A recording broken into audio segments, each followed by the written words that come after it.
Life among the little people of Dwarf Empire. Sitting just outside Kunming, the capital of Yunnan province in southwestern China, the Kingdom of the Little People aka Dwarf Empire, remains a controversial theme park staffed entirely by performers no more than 4 feet 3 inches tall.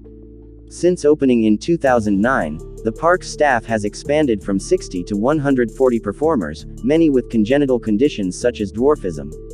Each day, these performers dress up in costumes and act out everything from fairy tales to hip-hop dance routines.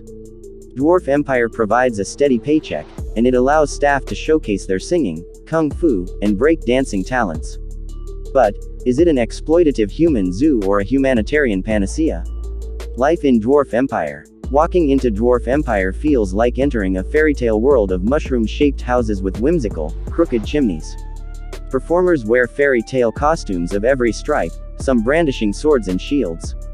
Others wearing brightly colored tutus, butterfly wings, or capes and crowns. Performers range in age from 18 to 40 years old.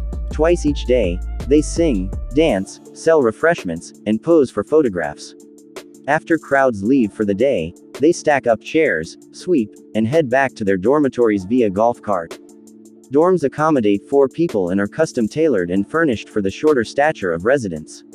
Like the dormitories of nearby factory workers, they prove humbly decorated and crowded, but represent a happy alternative to life on the streets.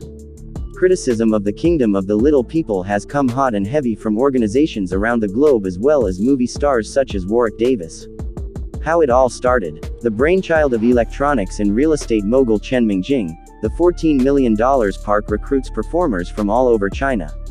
The idea for the park came to Mingjing after speaking with 2 individuals with dwarfism at a train station.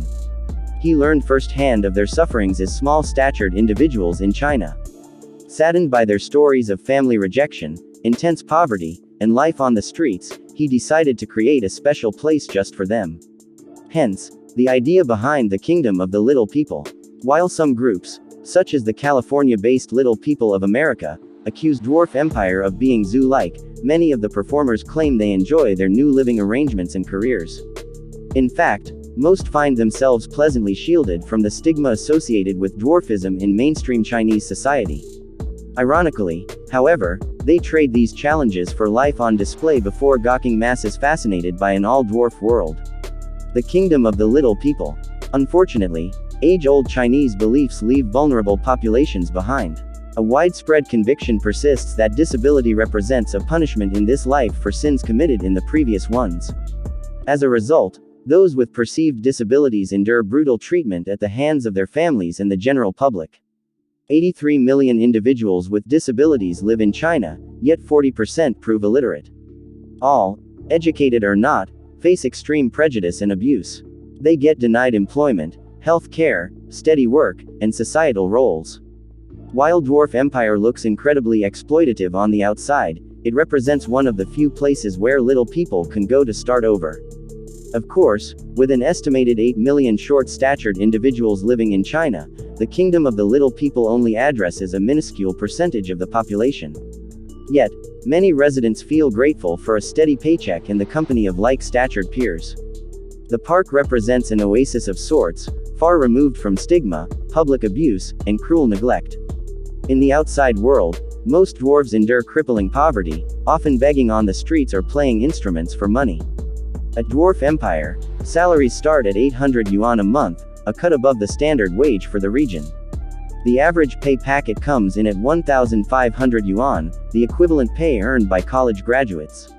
Some employees make even more, including the King Dwarf, who earns the park's biggest pay packet at 3,000 yuan.